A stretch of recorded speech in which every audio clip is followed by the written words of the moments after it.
वसल्लम या हबीबल्लाह। क्या कुछ न खपे रब जानदा है, तेरे दर विच मदनी दीद होवे। बानवे जी है दिल जी सदा होंदी है ना, मदीनो ॾिसां। ॿिया कुछ न खपे रब जानदा है, तेरे दर विच मदनी दीद होवे। गुंबदे खजरा सामू बस, सुबह शाम गरीब लईद हुए। दीदार तेरा हज अकबर चाकरा, मेरा घर लग बाब मजीद हुए।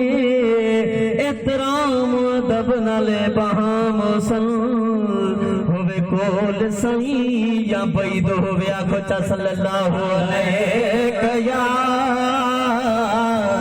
या रसूल अल्लाह वसल्लम अलैका या हबीब अल्लाह। पाक नूरानी महफिल उन जे लाइ शाइर चवे थो, अॼु ये जेका महफिल आहे उन में को ज़माने जी ॻाल्हि न हलंदी। छा हलंदो? हाय हित ॻाल्हि नबी का हलंदी, हित ॻाल्हि नबी का हलंदी। जे हलंदी सजण जी सना, जे हलंदी सजण जी सना। हित ॻाल्हि नबी का हलंदी है, हित ॻाल्हि नबी का हलंदी। जे हलंदी सजण जी सना, जे हलंदी सजण जी सना। है जलसो नहीं को सियासिया, हर को प्रिय जो प्यासिया।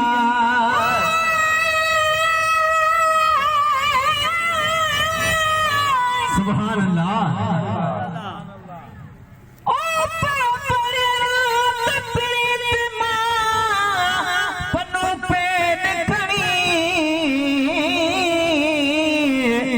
लिखण शेर शुरू कयो में शल विझंदो साब धणी।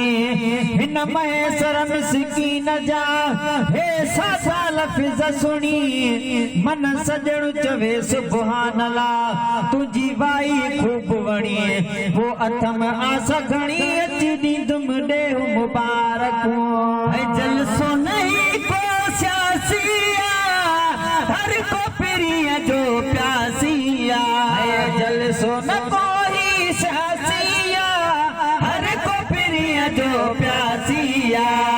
हर को प्रिय जो प्यासी। है बी गुण का जमायत न बुधंदी, बी गुण का जमायत न बुधंदी। जे बुधंदी सजण जी सना, जे बुधंदी सजण जी सना। तुंहिंजी मिठा ताज़ीम कबी जमदासी जिए जिए नबी। ओ तुझी मिठा ताज़ीम कबी जमदासी जिए जिए नबी।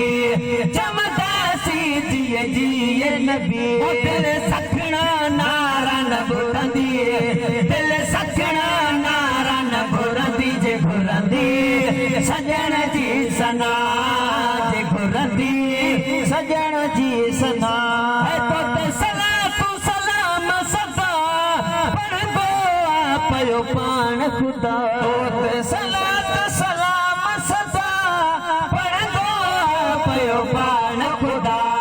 पढ़ंदो पयो पढ़ंदो खुदा। हीअ कुल काइनात न रहंदी, हीअ कुल काइनात न रहंदी। जे रहंदी सजण जी सना, जे रहंदी सजण जी सना। है अज़मी चे सफेरे में इश्क वरन जे मेड़े में। अज़मी चवे सफेरे में इश्क वरन जे मेड़े में, इश्क वरन जे मेड़े में। कातुन भी पचार लठंदी, कातुन भी पचार लठंदी। जे ठहंदी सजण जी सना। सजण जी सना हित गाल नबी का हलंदी हित गाल नबी का हलंदी जे हलंदी सजण जी सना जे हलंदी सजण जी सना हित गाल नबी का हलंदी हित गाल नबी का हलंदी जे हलंदी सजण जी सना